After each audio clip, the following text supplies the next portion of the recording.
Subscribe करिए rising Uttar Pradesh को और दबाइए इस बेल आइकन को ताकि आप पाए यूपी की न्यूज अपने मोबाइल पर सबसे पहले।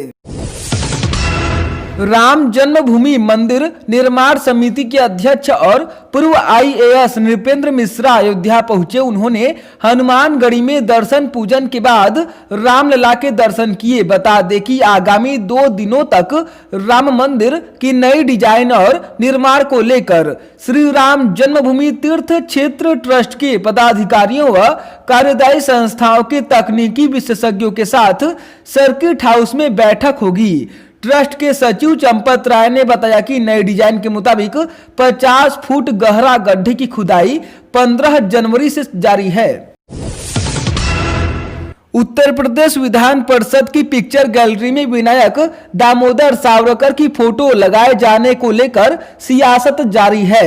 प्रदेश सरकार के मंत्री सिद्धार्थ नाथ सिंह ने कांग्रेस को आड़े हाथों लेते हुए कहा कि कांग्रेस का दुर्भाग्य है कि उनके नेता और एमएलसी इतिहास नहीं जानते हैं। वे इतिहास को परिवार तक ही सीमित रखना चाहते हैं। इतिहास बहुत विशाल है। मेरठ में पूर्व राज्य मंत्री ओमवीर सिंह तोमर के सगे भतीजे की ट्रेन की चपेट में आने से मौत हो गई। यह हादसा सरदार वल्लभ भाई पटेल कृषि विश्वविद्यालय के सामने का है। युवक रेलवे फाटक पार कर रहा था, तभी वह ट्रेन की चपेट में आ गया। घटना की जानकारी होने पर परिजनों में मातम छा गया। मौके पर पहुंची पुलिस ने शव की शिनाख्त के बाद पोस्टमार्टम के लिए भेज दिया है। वह प्रॉपर्टी डीलिंग का काम करता था।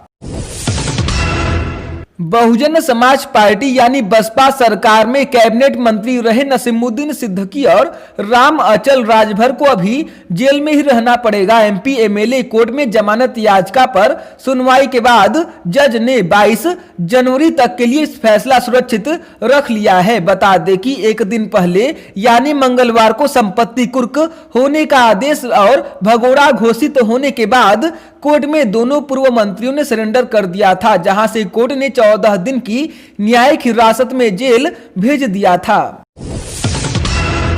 अक्सर अपने बयानों को लेकर सुर्खियों में रहने वाले उन्नाव से बीजेपी के सांसद साक्षी महाराज ने कन्नौज में एक विवादित बयान दिया। पत्रकारों ने किसान आंदोलन व राष्ट्र की सुरक्षा को लेकर राहुल गांधी द्वारा उठाए जा रहे सवालों को लेकर साक्षी महाराज से जवाब पूछा तो वे भड़क गए। उन्होंने कांग्रेस के पूर्व अध्यक्ष राहुल गांधी को विक्षिप्त तक कह डाला। उन्होंने कहा कि जो व्यक्ति राजनीति की ABCD नहीं जानता, ऐसे पागल व्यक्ति के शब्दों का प्रश्नों का उत्तर मैं नहीं दे सकता। राजधानी लखनऊ में 14 दिन पहले हुए गैंगवार में आए दिन नए खुलासे हो रहे हैं। पूर्व ब्लॉक प्रमुख अजीत सिंह हत्याकांड में बाहुबली पूर्व सांसद धनंजय सिंह का नाम सामने आया है। धनंजय सिंह के कहने पर ही सुल्तानपुर के डॉक्टर ने घायल शूटर का इलाज किया था। वहीं बुधवार को पुलिस ने अंबेडकर नगर जिले से संदीप सिंह उर्फ बाबा नाम के शूटर को हिरासत में लिया है। वह चंदौली का रहने वाला है। संदीप पश्चिमी यूपी के कुख्यात शूटर भाटी गैंग का सक्रिय सदस्य है।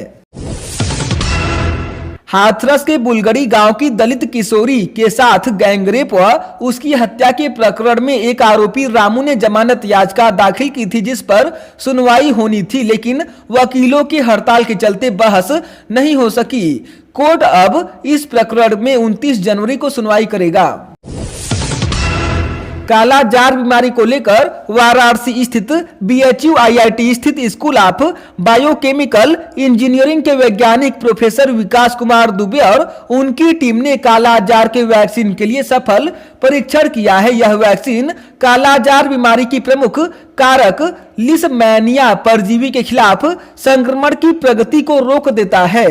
चूहों पर किए गए शोध कार्य में 100% प्रोफेसर दुबे की टीम को सफलता प्राप्त हुई है। जल्द ही इसका ह्यूमन ट्रायल भी शुरू हो सकता है। हरदोई जिले में एक पुलिस अफसर को बीजेपी नेता की पिटाई करने के बाद सोशल मीडिया पर धमकी भरे लहजे में पोस्ट लिखना भारी पड़ा है। शासन ने संडीला क्षेत्र के क्षेत्राधिकारी अमित कुमार श्रीवास्तव को मुख्यालय से अटैच किया है। सीओ ने सोशल मीडिया पर लिखा था कि अराजकता फैलाने वालों को कानून हाथ में लेने से पहले 100 बार सोच लेना कि मैं सीओ संडीला हूं। उनकी यह पोस्ट अब वायरल है।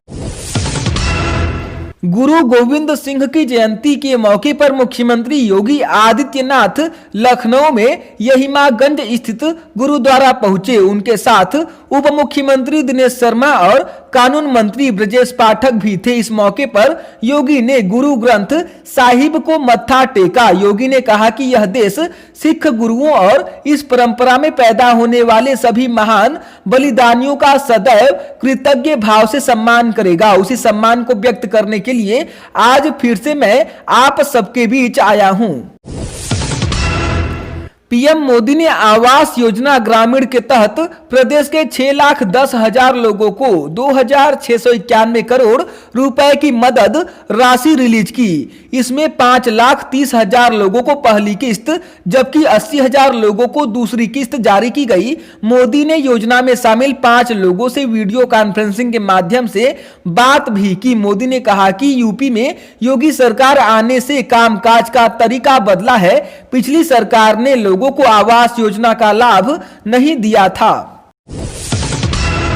पुलिस की वर्दी पहनकर बदमाशों ने सर्राफा कारोबारी के भाई व कर्मचारी से नकदी समेत करीब 30 लाख रुपए लूट लिए। दोनों पीड़ित महाराजगंज जिले के निचलौल के निवासी हैं। दोनों लखनऊ से जेवरात की खरीदारी करने जा रहे थे। पुलिस दोनों से पूछताछ में जुटी है। हाई स्कूल से लेकर स्नातक पास 18 से 35 वर्ष तक के बेरोजगारों के लिए बृहद रोजगार मेला 28 जनवरी को लगाया जाएगा। सेवायोजन विभाग और राजकीय औद्योगिक प्रशिक्षण संस्थान की ओर से अलीगंज के राजकीय औद्योगिक प्रशिक्षण संस्थान में लगने वाले मेले में करीब 20 कंपनियां 1000 से अधिक युवाओं को नौकरी देंगी। सेवायोजन वेबसाइट के माध्यम sevayojan.up.nic.in से ऑनलाइन पंजीयन के साथ ही नौकरी के लिए आवेदन किया जा सकता है।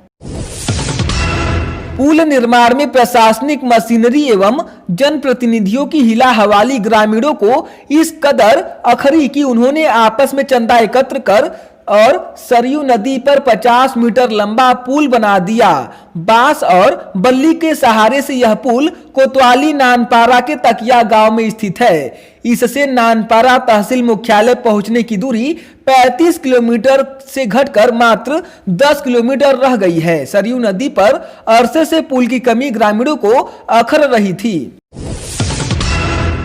मुरादाबाद में दहेज की मांग पूरी न होने पर महिला को गर्म चिमटे से दागकर ससुराल के लोगों ने घर से निकाल दिया।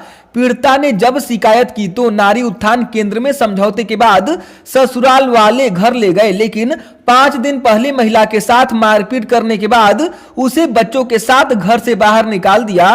पीड़िता ने एसएसपी को प्रार्थना पत्र देकर कार्रवाई की मांग की है। मिर्जापुर वेब सीरीज को लेकर दर्ज किए मुकदमे में टीम से पूछताछ करने के लिए देहात कोतवाली की 3 सदस्यीय पुलिस टीम मुंबई रवाना हो गई।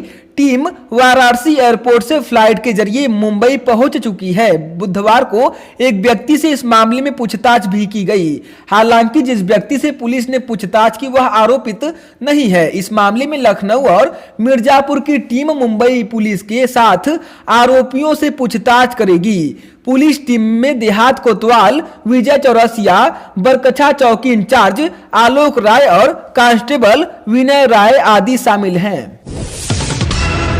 20 साल पूर्व संजय बास मर्डर केस में बाबरी विध्वंस मामले से चर्चित पूर्व विधायक पवन पांडे सहित 4 आरोपित बरी हो गए हैं। एमपी एमएलए कोर्ट ने फैसला सुनाया तो सभी आरोपित के चेहरे खिल उठे। पूर्व विधायक पवन पांडे ने कहा कि ये जीत सत्य की हुई है। बीजेपी के राष्ट्रीय अध्यक्ष जेपी नड्डा आज प्रदेश में 2 दिन के प्रवास पर रहेंगे।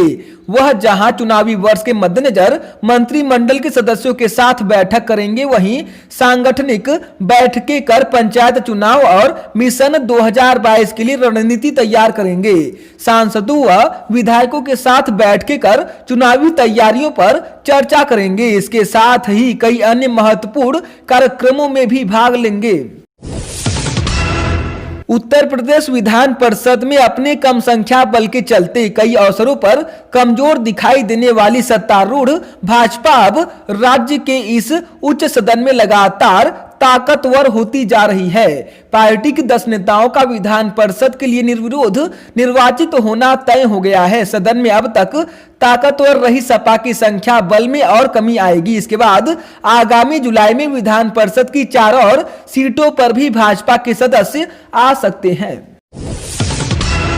भदोही जिले के ज्ञानपुर नगर के एटीएम पर पैसे निकाल रहे युवक को कुछ लोगों ने क्राइम ब्रांच का अधिकारी बनकर बाइक पर बैठा लिया। बाद में उसके भाई से 1 लाख रुपए की फिरौती की मांग की। कुसौली गांव में ग्रामीणों ने घेराबंदी कर एक बदमाश को पकड़कर पुलिस को सौंप दिया, जबकि 3 भागने में सफल रहे। भारतीय प्रशासनिक सेवा परीक्षा 2019 के आधार पर भारतीय पुलिस सेवा यानी आईपीएस के लिए चयनित 150 अफसरों में से 15 अफसरों को यूपी कैडर आवंटित किया गया है। केंद्रीय गृह मंत्रालय ने इस बारे में आदेश जारी कर दिया।